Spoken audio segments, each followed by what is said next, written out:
Wa anihkum bainahum bima anzalallahu, dan hendaknya menghukumi siapa kalian, berikanlah keputusan hukum bainahum di antara mereka, bima dengan sesuatu anzalallahu yang telah menurunkan Allahu siapa Allah. Nah, ayat-ayat yang seperti ini seringkali dijadikan ujung tombak oleh beberapa kelompok-kelompok yang memang dia sebagai kelompok pengusung khilafah.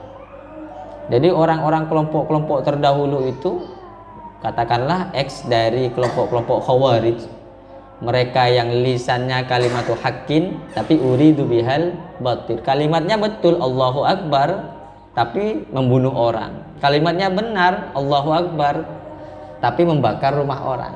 Ini kelompok-kelompok terdahulu sering menggunakan ayat-ayat yang sifatnya seperti ini. Wa anihkum bainahum bima anzalallah. Kamu kalau menghukumi sesuatu ya seharusnya menghukumi dengan sesuatu yang telah ditetapkan oleh Allah.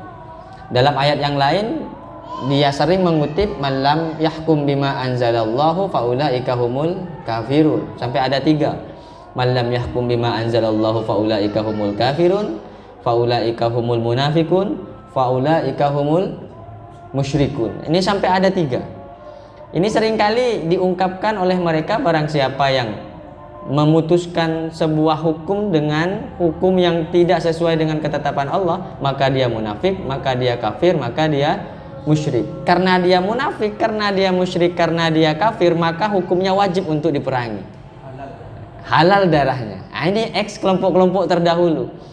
Nah, kalau kajiannya hanya literatur tekstual saja seperti ini membahayakan. Sehingga penting sekali para ulama kemudian menafsiri ayat-ayat tersebut dengan metodologi ilmu tafsir, kemudian menafsiri ayat tersebut dengan ilmu-ilmu perbekalan ilmu-ilmu yang misalnya gramatikal Arab dan ilmu usul fikih. Yang dimaksud misalnya dengan barang siapa yang tidak memutuskan hukum dengan sesuatu yang ditetapkan oleh Allah Subhanahu wa taala, maka dia adalah orang-orang kafir.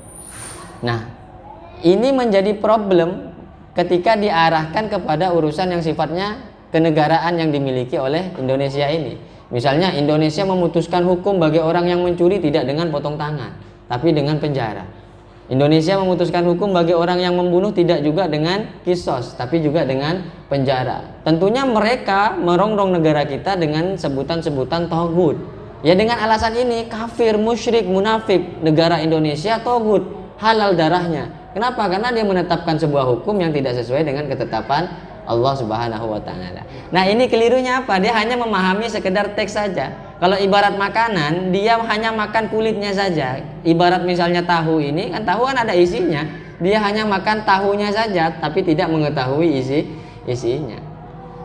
Nah, misalnya tentang pencurian. Kenapa kita menghukumi di negara Indonesia menghukumi orang yang mencuri tidak dengan potong tangan tapi dengan dipenjara, membunuh dengan dipenjara. Tapi tingkatannya berbeda antara orang yang membunuh dengan orang yang mencuri. Tapi yang diambil adalah sama-sama memiliki nilai yang disebut-sebut dengan az-zajru. Potong tangan juga nilainya untuk menjerahkan, penjara juga nilainya untuk menjerahkan. Maka hukum yang di Indonesia tidak keluar dari hukum Islam.